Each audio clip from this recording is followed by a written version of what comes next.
Do y'all know the best part of waking up? It's Tulsi in your cup. Well, unless you're Trump, who Tulsi just called out in her new video on YouTube. Let's check it out.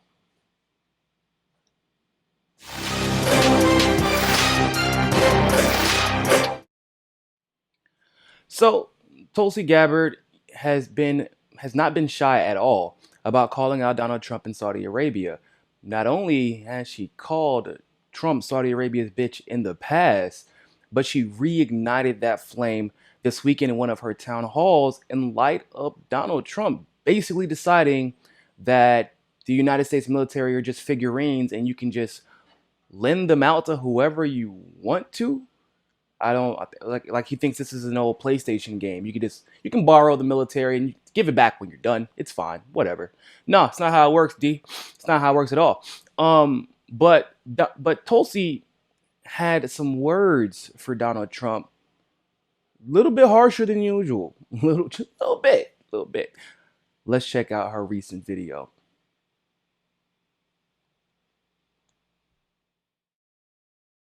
Yesterday, President Trump offered to place our military, my brothers and sisters in uniform, under the command of Prince Mohammed bin Salman, the dictator of the Islamist Kingdom of Saudi Arabia. Trump said we are locked and loaded, but are waiting to hear from the kingdom as to who they believe was the cause of this attack and under what terms we would proceed. Now, Mr. President, as you know, I have never engaged in hateful rhetoric against you or your family, and I never will. But you're offering our military assets to the dictator of Saudi Arabia to use as he sees fit is a betrayal of my brothers and sisters in uniform who are ready to give our lives for our country, not for the Islamist dictator of Saudi Arabia. And for you to think that you can pimp out our proud servicemen and women to the Prince of Saudi Arabia is disgraceful. And it once again shows that you are unfit to serve as our commander-in-chief. As a member of Congress and as a soldier, I and all of my brothers and sisters in uniform have taken an oath to protect and defend the American people and the Constitution of the United States of America. There is nothing in our Constitution that gives you the power to go to war without the express consent of Congress.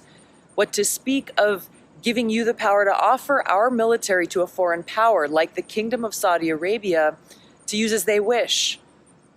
President Trump, your words and actions are a betrayal of my brothers and sisters in uniform, the American people, and our Constitution. My fellow service members and I, we are not your prostitutes. You are not our pimp.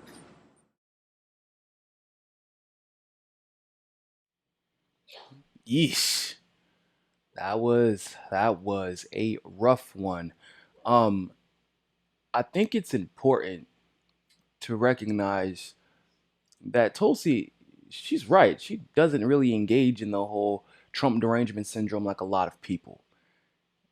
But one thing that she is extremely passionate about is her uniform and her brothers and sisters in that uniform. Because she's already explained that she's seen the cost of war far too many times. And like I said, it's almost like Trump thinks that we're a used video game. You can just let someone borrow it, let someone borrow the US military and give it back when they're done. That's not how it works. Not to mention the fact that it's probably completely and totally unconstitutional and a betrayal to everything our forefathers stood for. But other than that, oh man, it's just ironic, right? We just listened to a debate where they tried to force Bernie Sanders to call Maduro a brutal dictator, a dictator, as they like to call him. And obviously, we were using that to fashion or manufacture consent to go to war or intervene with Venezuela's government. And yet, now we're we're offering to let a dictator control our military, locked and loaded, if you will, like Trump said, to go to war over somebody else's oil, not even ours. We have our own. We make most of our own. So we're going to war over someone else's oil. And what makes it even worse is that it's oil. This is the same president. When a kid's school bus was bombed in the rest of the world, like, that's it. Okay, that's it. We got to do something about this. Shouldn't even have gotten to that point, but it did. And you saw legislation go through in the House, in the Senate, to stop funding Saudi Arabia's war in Yemen. He vetoed the bill. He vetoed that bill.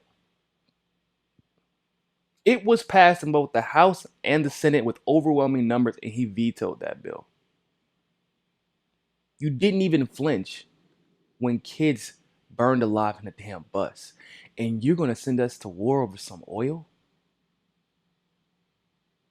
Come on, bruh. What was the point of you firing John Bolton if you're going to do exactly as John Bolton wishes? At the end of the day, Tulsi is absolutely correct. We are not prostitutes. We're not. Feels like it sometimes. That's how I felt when I was in. But we're not prostitutes, and you're definitely not a pimp. At least not a very good one. It's sad, to say the least, that when Tulsi speaks out about this, you actually have people on Twitter saying, well, you're not blaming America enough. Well, in the context of this situation, Saudi Arabia is crying wolf. Trump is offering our military, and probably some weapon sales, let's be honest. And Tulsi's called Trump Saudi Arabia's bitch and said that he's trying to pimp us out. I don't know what else would you call that? What else would you, in this specific circumstance, what would you call that? You call it the president of the U.S. and Saudi Arabia and correctly codify exactly what the relationship looks like at this moment. And people are mad at her for, you're not calling out the United States enough. Before it was she hates the United States. She's not critical enough of it. And now it's she's not calling it out enough, even though she literally mentioned all parties involved. And then she mentioned it specifically around the situation that we're talking about. There is no excuse for the apathy that Trump shows in Yemen, for him to then turn around and give our military to a ruthless, brutal dictator who literally cuts off women's heads. That's what a brutal dictator looks like. Who passes their kingdom down through a family lineage rather than through some of the most secure elections in South America. We give our military to them. And then once again, we try to turn around and use the excuse that Maduro is a brutal dictator to invade him. To set up a coup in Venezuela. There's no excuse for this type of incompetence. Or blatant deceit and betrayal. That's probably a more accurate description. I would love to know what your thoughts are about this. Thank you, Tulsi, for that wonderful video. I do think that it was best heard from a soldier who isn't just serving, for vanity, for vain purposes, and a soldier who is still just got back from deployment, just got back.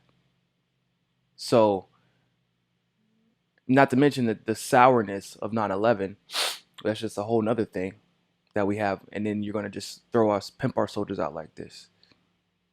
So, once again, I'd love to know what your thoughts are about this.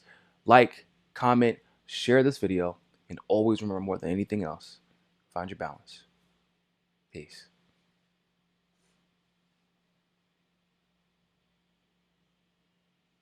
Hey, don't forget to hit that subscribe button if you like that segment of Mikasa Sukasa. Also, you can help us upgrade the studio and take this show on the road to cover the on-the-ground politics that you love by clicking on that GoFundMe link in the description and donating literally anything. Anything helps. Also, you can follow us on Rockfin, on Twitter, and on Facebook as well. And hey, more than anything else, people, always remember, Find your balance. Peace.